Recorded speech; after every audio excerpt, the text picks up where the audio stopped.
Good evening. আমরা কথা বলবো রক্তনালীর টিউমার নিয়ে। সাধারণত টিউমার বলতে আমরা যেটা বুঝি অস্বাভাবিক বৃদ্ধি, এক্ষেত্রে ব্লাড ভেসেল এবং লিম্ফ্যাটিক ভেসেল এগুলোর অস্বাভাবিক বৃদ্ধি। এটা হতে পারে বিনাইন, এটা হতে পারে ম্যালিগনেন্ট।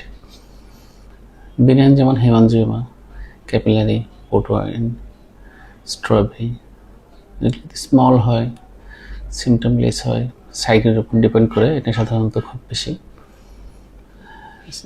ট্রিটমেন্টের দরকার হয় না, অনেক সময় স্পন্টেনিয়াস রিকভারি হয়, কিছু কিছু ক্ষেত্রে থেরাপি লাগতে পারে। ম্যালিগনেন্সি রেয়ারলি বাট হয়, অর্থাৎ যেটাকে আমরা ক্যান্সার বলি, তখন সার্জারি, থেরাপি এগুলি লাগে। আর ব্লাড ভেসেলের এক ধরনের সোয়েলিং, অনেকটা টিউমারের মতো দেখতে, ওটাকে আমরা বলি ভাস্কুলার ম্যালফরমেশন। ওটা এমন হতে পারে যে কখনো আর্টেরিয়াল প্রিডমিনেন্ট, ভেনাস প্রিডমিনেন্ট বা লিম্ফেটিক। যখন আর্টেরিয়াল প্রিডমিনেন্ট হয় সেই ক্ষেত্রে দেখা যায় যে পালসেশনের মতো সোয়েলিংয়ের সাথে, অর্থাৎ যেখানে রক্তনালীটা ফুলে থাকে সেখানে পালসের মতো লাফায়। যেখানে ভেনাস হয় সেখানে সাধারণত এরকম থাকে না, লিম্ফেটিক্স হলেও থাকে না। এক্ষেত্রে আমরা ভিন্ন ভিন্ন ট্রিটমেন্ট অপশন থাকে। কখনো স্ক্লেরোথেরাপি দেওয়া হয়, অনেক সময় ওপেন সার্জারি করা হয়, তবে আলটিমেটলি অনেক সময় রিকারেন্স হতে পারে।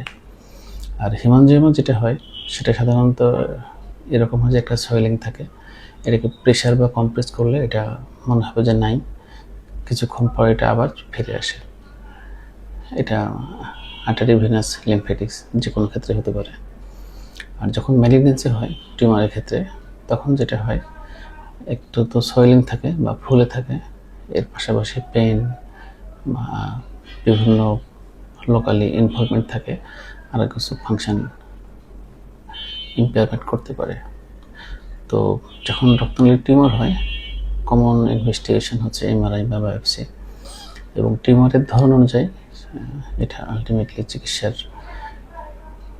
ডিপেন্ড করে যে কখন অবজারভেশন, কখন ট্রিটমেন্ট, কখন সার্জারি। তো আমাদের যেটা গোল সেটা হচ্ছে রক্তনালী যদি কোনো আমরা সোয়েলিং পাই, সেটা ভাস্কুলার ম্যালফরমেশন হোক, টিউমার হোক, এটা আমরা আর্লি ডায়াগনোসিস করব এবং এর প্যাটার্ন অনুযায়ী আমরা চিকিৎসার জন্য ট্রাই করব। তাহলে এর যে কমপ্লিকেশন সেগুলো আমরা প্রিভেন্ট করতে পারবো। সবাইকে ধন্যবাদ।